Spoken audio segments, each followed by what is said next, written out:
안녕하세요. 딥다이브에 오신 여러분 환영합니다. 오늘은 여러분께서 보내주신 자료를 바탕으로 상당히 흥미로우면서도 좀 미묘한 신학적 질문을 파헤쳐 보려고 합니다. 바로 이 질문인데요. 성육신하신 제2위 하나님, 즉 인간이 되신 성자께서 언제 공식적으로 이 시공간, 이 창조 세계를 상속받으셨는가 하는 점입니다. 네, 좀 깊이 들어가야 할 내용이죠. 관련 배경이 있으시면 더 재밌으실 테고 저희는 핵심 논점 위주로 풀어가 보겠습니다. 네, 이 참 다루기 까다로운 지점이에요. 그 자료에서도 지적하듯이 성자 하나님은 본질성 하나님이시니까요. 모든 피조물은 당연히 그분께 속해 있죠. 그건 맞습니다. 근데 여기서 논점은 그분이 주님이시냐 아니냐 이게 아니고요. 인간으로서, 그러니까 피조물의 대표로서 그분의 상속이 이 창조 세계 안에서 언제 공식적으로 딱 확정되고 선포되었느냐 하는 거죠. 자료에 보니까 크게 두 가지 관점이 제시되더라고요. 아, 네. 그 두 가지 관점 한번 파고들어 보죠. 우선 첫 번째 관점은 성육신하시는 그 순간, 그 하나님이 인간이 계신 바로 그때 상속이 확정된 거다 이렇게 주장하죠. 뭐 당연히 창조주의시니까요. 예를 들면 마태복음에서 천사군단 이야기 나오잖아요. 12형 덩되는 천사를 동원할 수 있었다. 이게 그분의 내재적인 권능을 보여주는 거 아니냐. 이런 해석이 있고요. 또 제자들이 십자가 지시기 전에도 그분을 주님이라고 불렀다는 점, 이것도 근거로 들고요. 그런데 이 주장에 대해서 자료의 다른 관종은 좀 다른 이야기를 하는 것 같던데요. 네, 맞아요. 바로 그 지점에서 이제 두 번째 관점이 중요해집니다. 이 관점은 상속의 그 공식적인 확정 시점을 부활 이후로 보고 있어요. 그러니까 단순히 권리가 있냐 없냐 이 문제가 아니라 그 권리가 어떻게 그리고 언제 온 우주 앞에 증명되고 확립되었느냐 여기에 초점을 맞추는 거죠. 아까 말씀하신 마태복음 26장 53절도 실제로 예수님은 아버지께 천사를 구하시는 모습으로 나오거든요. 직접 명령하시는 게 아니고요. 그리고 결정적으로 빌립보서 2장 같은 핵심 구절들을 보면요. 그분이 죽기까지 순종하셨기 때문에 그 후에 하나님께서 그를 지극히 높여서 모든 이름 위에 뛰어난 이름을 주셨다. 이렇게 명확히 연결을 시켜요. 아, 순종과 죽음 그리고 그 결과로서의 높아짐. 네. 로마서 14장이나 에베소서 1장 또 사도행전 2장 같은 곳들도 마찬가지입니다. 전부 그분의 최고 주권과 높아지심을 부활 그리고 승천과 연결시키고 있어요. 요한계시록에서도 보면 부활하신 후에야 내가 사망과 음부의 열쇠를 가졌다 이렇게 선포하시거든요. 아, 그렇군요.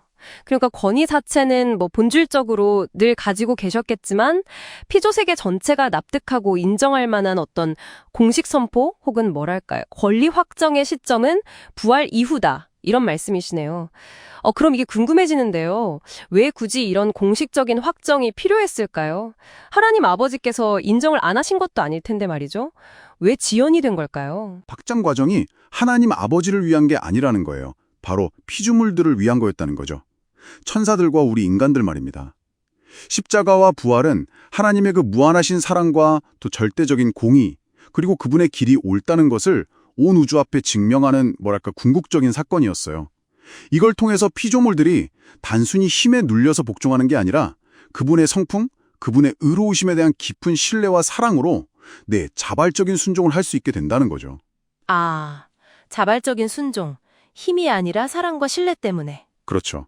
특히 죄와 죽음 그리고 심판에 대한 그분의 통치권은 실제로 그것들을 죽음에서 부활하심으로써 정복하신 후에 공식적으로 확립되었다. 이렇게 보는 것이 이 두 번째 관점의 아주 중요한 부분입니다. 결국 그분의 통치가 그냥 힘이 아니라 증명된 의로움 위에 세워졌다는 걸 보여주는 거죠. 와, 그렇군요. 이게 단순히 그냥 신학적으로 언제냐 하는 시점 논쟁을 넘어서는 거네요. 그분의 통치가 어떤 성격의 것인지, 그러니까 강압적인 통치가 아니라 증명된 사랑과 의로움에 기반한다는 걸 보여주는 아주 중요한 지점이군요. 그럼 정리를 좀 해보면 성자 하나님은 본질적으로는 언제나 주님이시지만 마지막 아담으로서 이 피조물의 대표로서 창조 세계 안에서의 그 상속권 있잖아요. 그것에 대한 공식적인 확정은 그분의 순종과 죽음, 그리고 결정적으로 부활이라는 그 승리를 통해서 모든 피조물에게 증명된 후에 이루어졌다.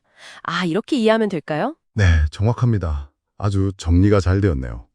상속 자체는 이미 약속되어 있었고 그분께 속한 것이었지만 그것의 완전한 실행과 우주적인 공편은 부활 이후에 이루어졌다. 이렇게 보는 거죠.